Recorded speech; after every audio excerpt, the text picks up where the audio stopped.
podcast Hospital da Luz, onde os nossos especialistas falam do que sabem. Quando procuramos um gastroenterologista, devemos saber que há muitos especialistas de diferentes áreas dentro desta especialidade. As doenças do fígado são uma dessas áreas, e os médicos gastroenterologistas que se dedicam a elas sabem que é a sua diferenciação e experiência que garante melhores respostas aos seus doentes.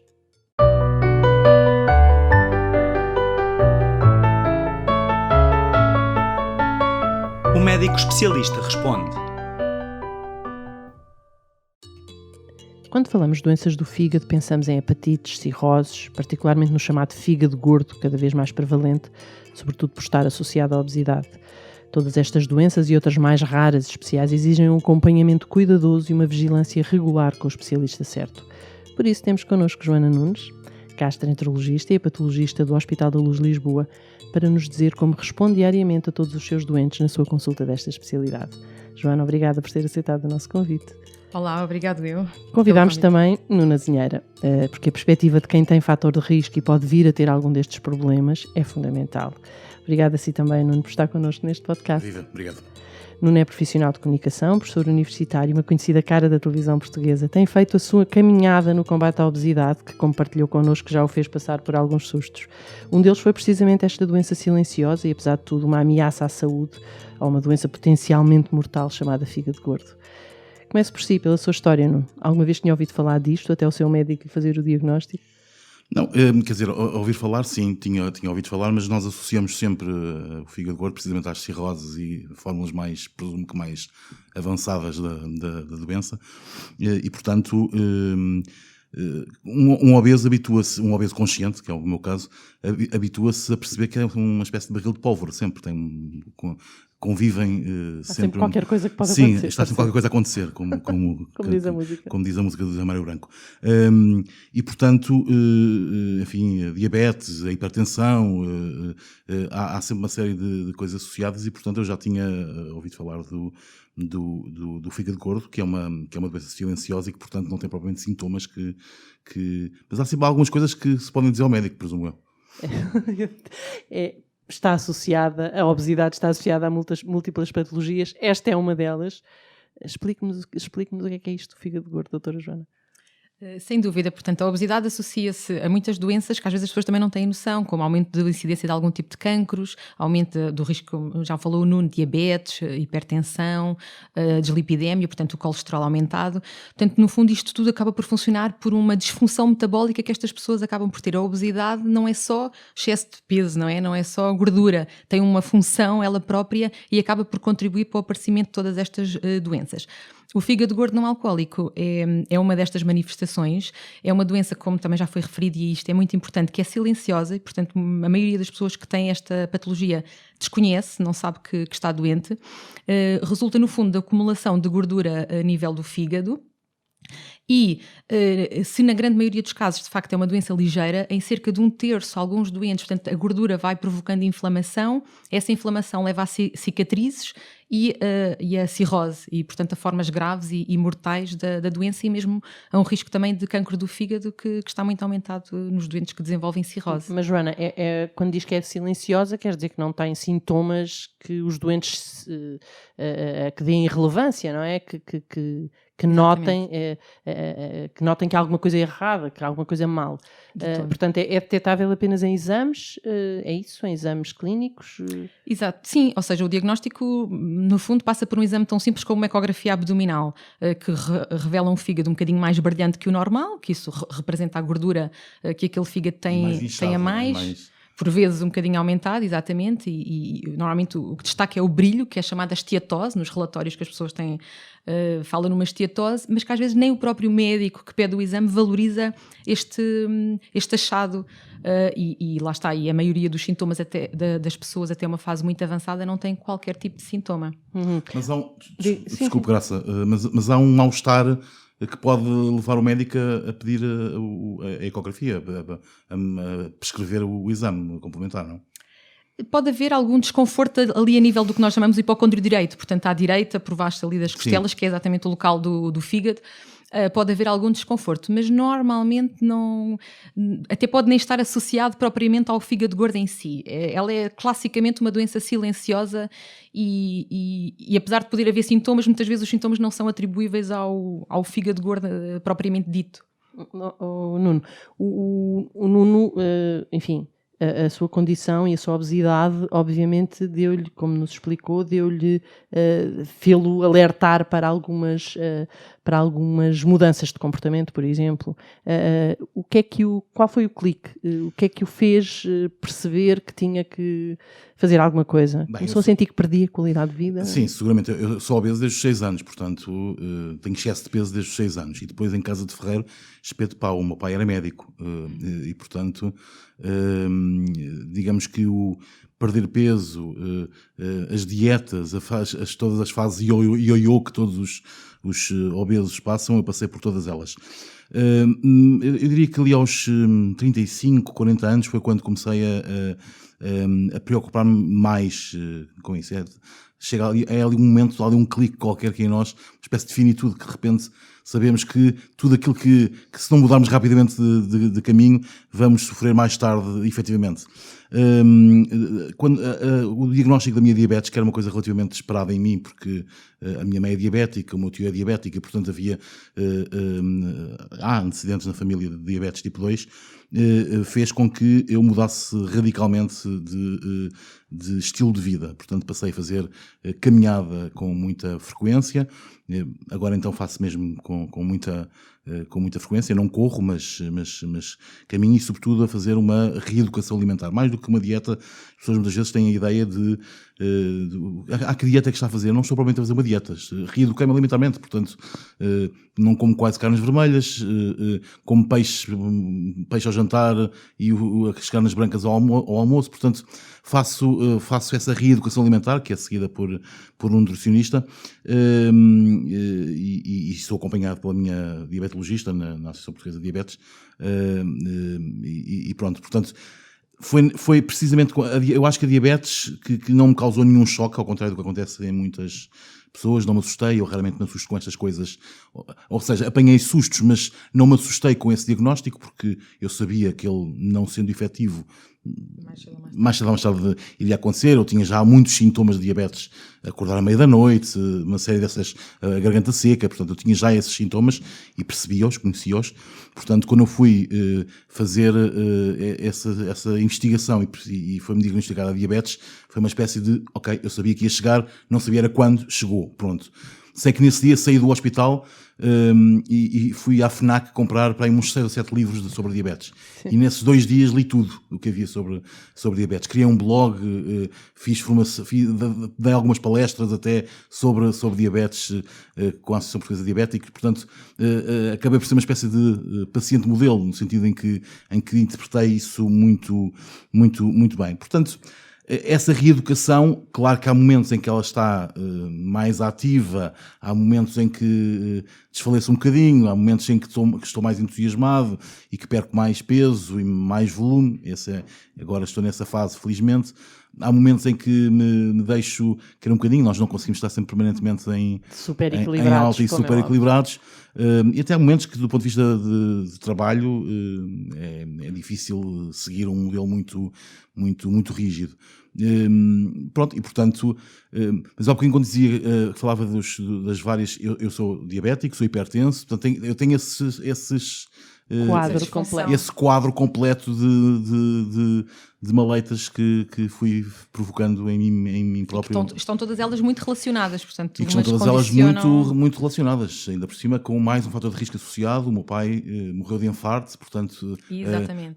Eu tenho todas essas... Isso é um ponto muito importante. A maioria dos doentes com fígado gordo não alcoólico, alguns morrem de doença hepática, mas a maioria morre de doença cardiovascular. Sim. Portanto, é um marcador, de facto, de aumento de risco de infartos, desse tipo de situações. Portanto, isso é curioso. A prevalência é grande em especial do fígado gordo.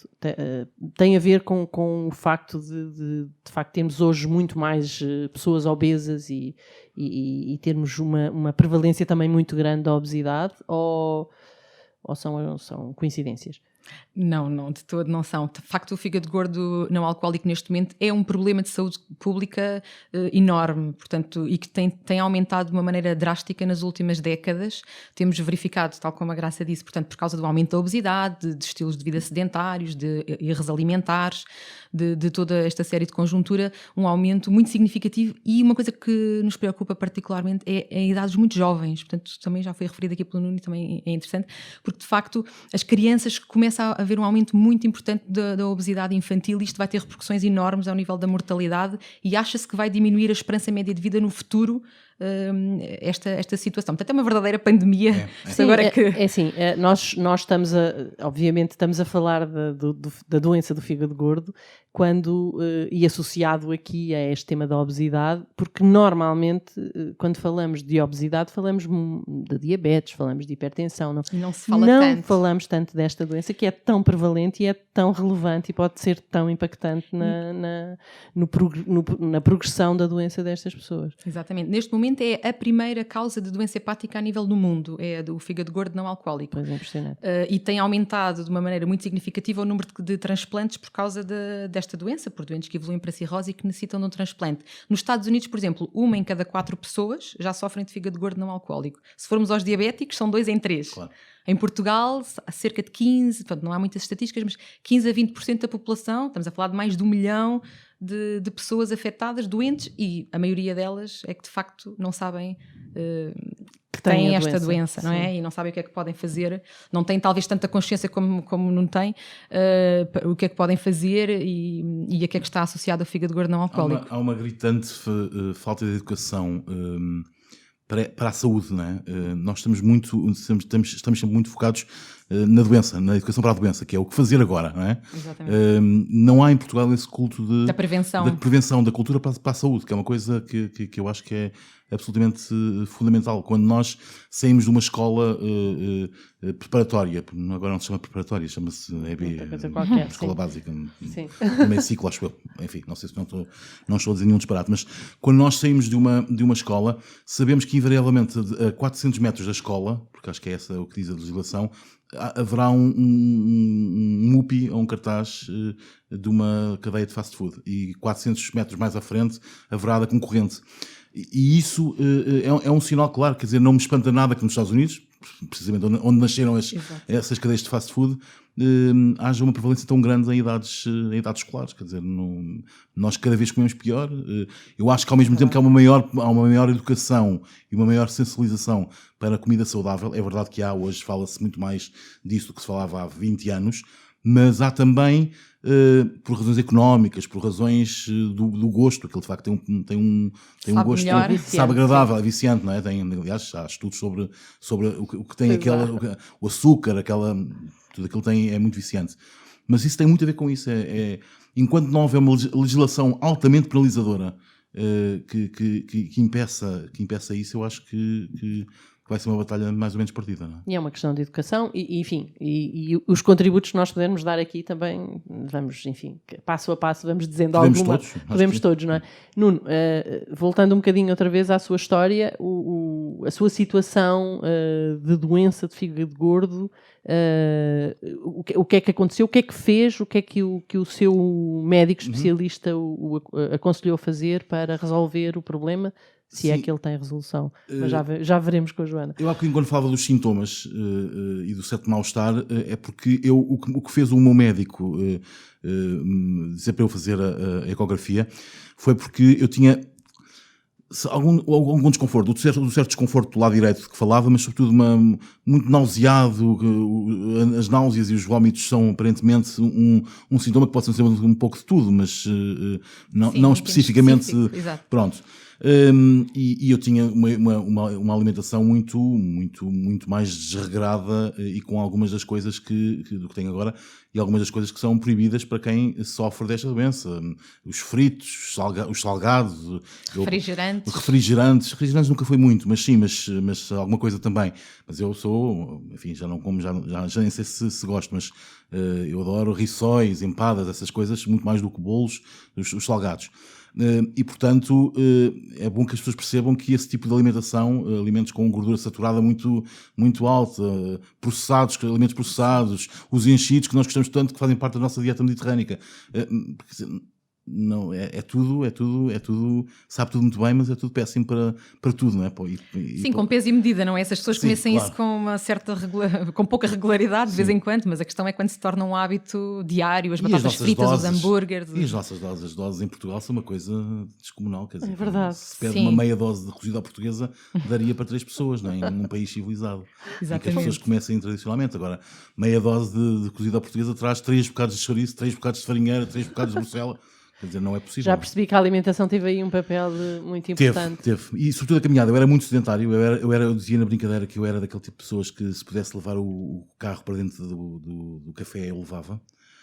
Eu moro nas Avenidas Novas, portanto no centro de Lisboa, e faço todos os dias no mínimo 6 km de caminhada. E há alguns dias, ao fim de semana sobretudo, tenho mais tempo, 10, 12 km de caminhada. Aliás, partilho isso nas minhas redes sociais, porque eu preciso muito disso. Eu falo muitas vezes disto, explico porque é que partilho tanto. Eu preciso muito desse compromisso público. Eu falo muito disso na televisão, eu falo muito disso nas minhas aparições públicas, precisamente porque eu acho que cada um tem o seu truque, não é? Eu preciso muito dessa corresponsabilização, que é, eu preciso que as pessoas me digam assim, está mais gordinho, ou boa, vai conseguir, está mais magro. Mas ao mesmo tempo isso é muito importante para aumentar É muito motivador, isso é muito motivador. o conhecimento sobre Sim, esta doença, sim, não é? sim, Portanto, sim, acho sim. que... Sim, Joana, como é que isto se trata então? É assim como o Nuno fez? Como está a fazer? Portanto, o diagnóstico já falámos, em relação ao tratamento é um problema, ou seja, e porque é que também se calhar esta doença é tão desconhecida? Porque não há um comprimido milagroso que resolva tudo isto, porque é uma doença altamente complexa, já falámos, associada à obesidade, a diabetes, a hipertensão, dislipidemia, portanto não há de facto, e se calhar nunca vai haver um comprimido que possa, por isso simplesmente... Como para a tensão, como para a diabetes. Exatamente, claro. Resolver e tratar esta doença assim apenas com terapêutica farmacológica será difícil, assim um comprimido único. Agora, é uma doença que tem resolução, ou seja, é perfeitamente possível haver uma resolução completa do fígado gordo, uma pessoa deixar de ter um fígado gordo e passar a ter um fígado são. Isto implica alterações do estilo de vida, foi muito aqui falado e isso é tudo fundamental. Alterações do estilo de vida, implica acompanhamento médico por causa das comorbilidades, portanto, da diabetes, da hipertensão, da dislipidemia, o Nuno já falou, portanto, um acompanhamento com o seu endocrinologista, também com o nutricionista, portanto, toda uma equipa multidisciplinar, por vezes é necessário envolver um cirurgião quando temos obesidade de grau 3 ou mais, inclusivamente para cirurgias da obesidade, e com isto, de facto, pode-se conseguir muito bons resultados, mas é mais difícil do que tomar um comprimido e, portanto, acaba por ser desmotivador para muitas pessoas. Aqui no Hospital da Luz nós estamos a tentar, de facto, desenvolver um centro multidisciplinar com endocrinologia, com a medicina interna, que também é fundamental, com a nutricionista, portanto, com os cirurgiões, com a gastrohepatologia, para podermos, de uma maneira mais dinâmica e integrada, podermos tratar destes doentes. Mas como é que os doentes cá chegam? Como é que eles sabem que têm que a procurar como gastroenterologista especialista em hepatologia? Como é que... E sim, estamos a falar de mais de 1 milhão de portugueses.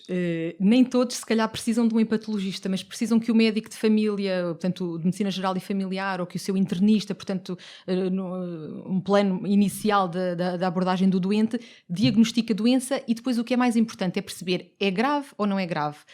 Ou seja, estadiar a gravidade do fígado gordo. Isso é muito simples de fazer com base em algoritmos que temos com análises simples das transaminases e plaquetas, portanto, coisas muito simples.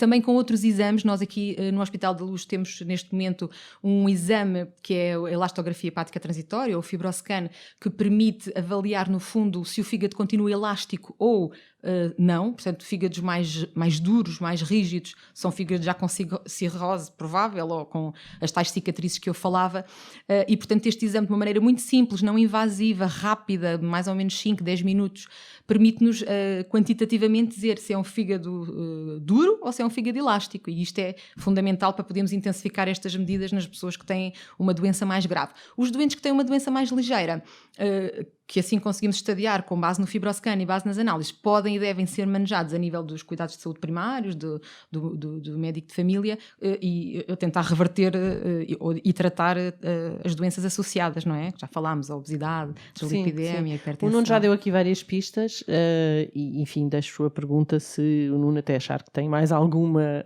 mensagem para passar nesta matéria, mas obviamente isto tem uma dimensão que a Joana já descreveu, o que é que podemos todos fazer para travar esta epidemia, como referiu no princípio, Nuno? Não, deixo.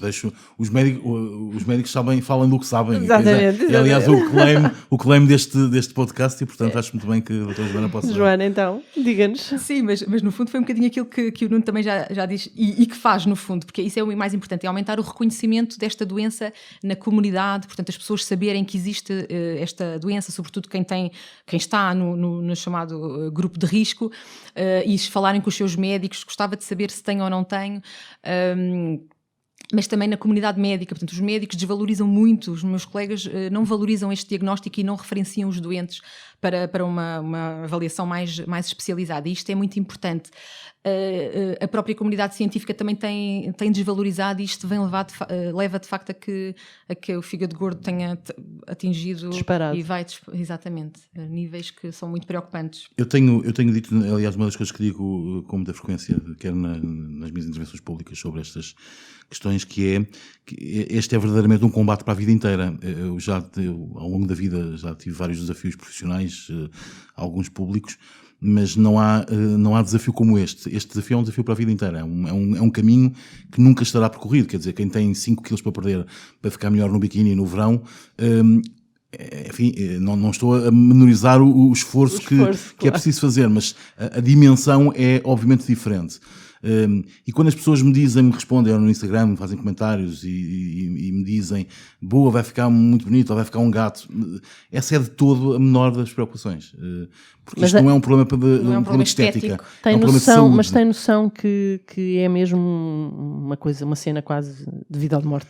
Não, sim, eu não sou tão fatalista, nunca ponho essas coisas nesse patamar, mas sim, evidentemente que eu tenho 46 anos, não é? Faço isto em 47, portanto, se não for agora que combato de uma forma decisiva este problema, terei seguramente uma idade mais avançada muito, muito, muito difícil no sentido do meu bem-estar, com pouca qualidade de vida. Com muito pouca qualidade de vida. Ora, não é isso, eu não sei se estarei cá aos 90, aos 100, aos 80, aos 75, não interessa, mas eu quero enquanto cá estiver, estar com qualidade de vida. E, portanto, as pessoas normalmente reduzem esta questão da obesidade a uma questão estética, e não é de todo uma questão estética. Eu estou habituadíssimo a ser gordo, gosto de mim como sou, não me encolho, não dispo-me na praia, não tenho nenhum problema desses, nunca tive, felizmente. Portanto, é mesmo uma questão de saúde, e é importante que as pessoas, tal como hoje há uma grande sensibilização para questões como a palpação da mama, por exemplo, nas questões dos rastreios do cancro, também é bom que as pessoas tenham noção de perceber que a questão da gordura, sobretudo abdominal, que é a mais perigosa de todas, as pessoas percebam que isso não é só eu agora bebo umas cervejas ou como um bocadinho mais, mas daqui a uns tempos isto passa. Às vezes não passa, e quanto mais velhos nós somos, pior é, porque o metabolismo é diferente, e portanto evidentemente também é muito mais difícil perder peso do que é aos 20, é muito mais difícil aos 40 e tal. Muito bem, quando precisamos de saber tudo sobre uma determinada doença, o que devemos fazer, o Dr. Google pode estar sempre disponível, mas já sabemos que é um conselheiro perigoso e muitas vezes mal informado. Certo é procurarmos o melhor especialista e pedir-lhe ajuda para esclarecer todas as dúvidas. Foi o que fizemos neste podcast, onde ficámos todos a saber um pouco mais sobre as doenças do fígado e porque devemos procurar o especialista certo. Obrigada a ambos pela partilha das vossas experiências e conhecimentos. E para si que nos acompanhou nesta conversa, temos uma promessa. Voltaremos em breve com outros especialistas para falar de outras doenças. Subscreva ao Médico Especialista Responde e ouça-nos na sua plataforma streaming de áudio preferida. Estamos em todas. Até breve.